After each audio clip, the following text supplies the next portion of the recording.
Pessoal, como nós vimos, o gás carbônico, dióxido de carbono, em contato com a água da chuva pode formar o ácido carbônico, o H2CO3. Só que essa chuva ácida ela não é tão perigosa, pois o ácido carbônico ele é instável e um ácido fraco. Agora, nós vamos retratar nesse tópico a formação de uma chuva ácida ou das chuvas ácidas que são muito perigosas e causam grande impacto ambiental. Exemplo, a formação do ácido sulfúrico, H2SO4, a formação do ácido nítrico, HNO3, ou seja, chuvas ácidas com grande impacto ambiental. Ô Gimbor, chuva ácida é perigosa? Veja, chuva ácida pode ser perigosa. Por que pode ser perigosa? O SO2 é um gás incolor de cheiro forte e irritante. Na queima do enxofre, você produz SO2, e o SO2 pode ser proveniente ou da queima do enxofre ou da ustulação da pirita, ou seja, algum composto sulfeto de ferro ou disulfeto de ferro que contém enxofre. Agora, as fábricas que têm ácido sulfúrico como produto, o principal poluente que sai das chaminés é SO2. Agora observe, esse SO2 que sai da queima do enxofre, eu posso equacionar essa queima como? S, acompanhe, S mais O2 do ar, dando SO2. S mais O2 formando o SO2, o dióxido de enxofre. O dióxido de enxofre, reagindo com o oxigênio do ar, vai ser oxidado a SO3. Então veja, dióxido de enxofre reagindo com O2 vai dar SO3, trióxido de enxofre.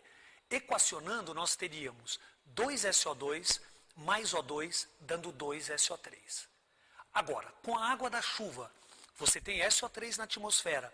Com a água da chuva, H2O com SO3 ou SO3 com H2O, você produz o ácido sulfúrico, que é o H2SO4. Então, recapitulando, enxofre mais O2 dá SO2. SO2 vai até o SO3, reagindo com o oxigênio do ar, e o SO3 com a água da chuva produz ácido sulfúrico. Essa chuva ácida com ácido sulfúrico ela é muito perigosa, porque ela destrói as folhas dos vegetais e veja, caindo na corrente dos rios ou dos lagos, vai causar um grande impacto ambiental, vai provocar o quê? A mortandade dos peixes, porque tornando a água ácida, muda o pH, abaixa o pH e os peixes morrem. Ô Gimbão, os automóveis podem contribuir para a chuva ácida e para a poluição? Sim, nos centros metropolitanos, onde o tráfego é muito intenso, os poluentes lançados são monóxido de carbono, CO, dióxido de enxofre, SO2, e os óxidos de nitrogênio. Esses óxidos de nitrogênio, NO, NO2, são oxidados a ácido nítrico, que, dissolvendo na água da chuva, pode causar um grande impacto ambiental. Agora, dentro do motor, a temperatura é muito alta. Observe a sequência. Como a temperatura é muito alta, o N2 pode reagir com O2 e formar NO. Então, a reação seria N2 mais O2, dando 2NO. Esse NO, em contato com o oxigênio, pode virar NO2. Observe a equação. 2NO mais O2, dando 2NO2. Agora, o NO2, em contato com a água da chuva, pode gerar ácido nítrico e ácido nitroso. Veja que interessante, a equação seria 2NO2 mais H2O da chuva, formando HNO3, que é o ácido nítrico, e o HNO2, que é o ácido nitroso. Ou seja, vai chover ácido nítrico e nitroso e causar um grande impacto ambiental.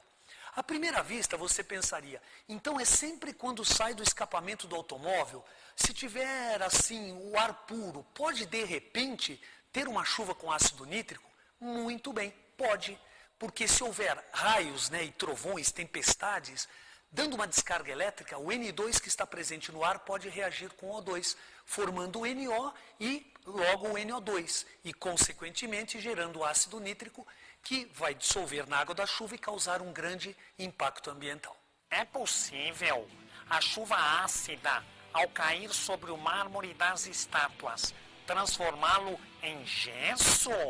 Muito interessante essa pergunta. Veja o caso do Párteno na Grécia, a corrosão do Párteno pela ação da chuva ácida tão destruidora.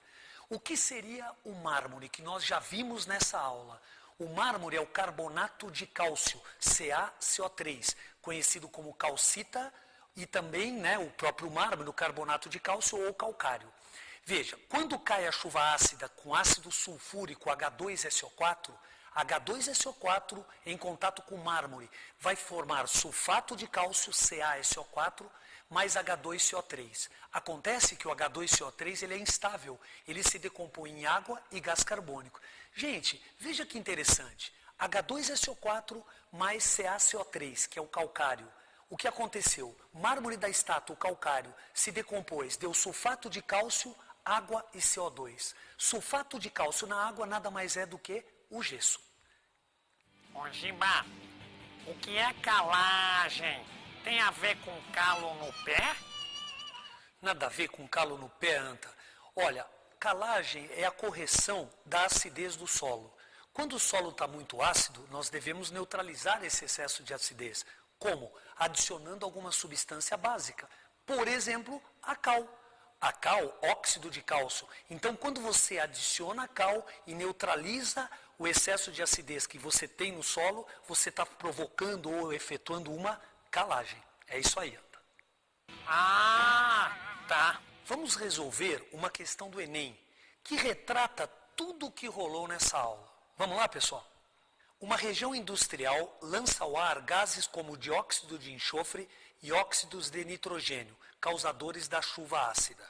A figura mostra a dispersão desses gases poluentes. Considerando o ciclo da água e a dispersão dos gases, analise as seguintes possibilidades. Primeira, as águas de escoamento superficial e de precipitação que atingem o manancial poderiam causar aumento de acidez da água do manancial e provocar a morte de peixes. A primeira afirmativa, pessoal, é verdadeira, porque a chuva ácida que ele está se referindo, ela possui ácido sulfúrico H2SO4 e ácido nítrico. Consequentemente, a acidez da água do manancial ficará cada vez maior, a água vai ficar ácida e, consequentemente, vai provocar o quê? A morte dos peixes. Segunda, a precipitação na região rural poderia causar aumento de acidez do solo e exigir procedimentos corretivos, como a calagem. Pessoal, a segunda afirmativa é verdadeira. Observe, se a chuva é ácida, vai aumentar a acidez do solo. Agora, vai exigir uma correção desse aumento de acidez. Através do que nós vimos? Através da calagem, que é a adição de uma substância básica para corrigir a acidez, como, por exemplo, a cal viva. Terceira, a precipitação na região rural, embora ácida, não afetaria o ecossistema, pois a transpiração dos vegetais neutralizaria o excesso de ácido. Pessoal, a terceira afirmativa está errada. Como que a chuva ácida não afetaria o ecossistema se deixa o solo ácido, a água ácida e provoca a morte dos peixes? Então, a resposta correta é a alternativa C. A alternativa C diz que a afirmativa 1 e 2, ambas estão corretas. Fazendo um resumo do que rolou nessa aula, nós falamos da queima do hidrogênio e do álcool etílico. A queima do hidrogênio na presença do oxigênio, hidrogênio é o combustível, oxigênio é o comburente, produz água e foi usada na nave Apollo que pousou na Lua. Falamos também da queima do álcool etílico, o etanol. Etanol mais O2 que é o comburente, o álcool é o combustível, o O2 é o comburente, o produto da CO2 e água. Uma outra reação importantíssima, a pirólise do calcário. Lise quebra, piro fogo. Quebra do calcário, produz o quê? Cal viva e gás carbônico. Se eu pegar a cal viva e colocar na água, é um óxido básico, forma uma base, a cal hidratada, tão usada pelos pedreiros. Se eu pegar o CO2 e jogar na água, eu produzo o ácido carbônico, que é um dos responsáveis pela chuva ácida, mas é uma chuva que não faz tão mal. Por que não faz tão mal? Porque é um ácido instável e fraco. Agora, com o mesmo raciocínio, dióxido de enxofre, SO2, pode virar SO3 e com a água da chuva cai ácido sulfúrico, que vai causar sérios danos, tanto à vegetação quanto à água. E vimos também que o nitrogênio pode reagir com o oxigênio em condições especiais e produzir o ácido nítrico, ou seja, N2 mais O2 pode dar o NO pode chegar até NO2 e em contato com a água da chuva produzir ácido nítrico. Veja a importância do mundo que nos cerca. A química, ela tem essa vida. Você tem que estar ligado no seu cotidiano, na sua vida. Ó, Giba, então tem química em tudo? Por isso que a gente se dá tão bem? Ô, Anta, aí forçou, hein? Mas saiba que eu me orgulho muito de ser seu amigo. Invista sempre no conhecimento, visando um grande futuro. Sonhe, sonhe muito. E como disse Goethe, quando você desperta por um grande sonho e sobre ele lança toda a força da sua alma, todo o universo conspira a seu favor. Um grande abraço, pessoal.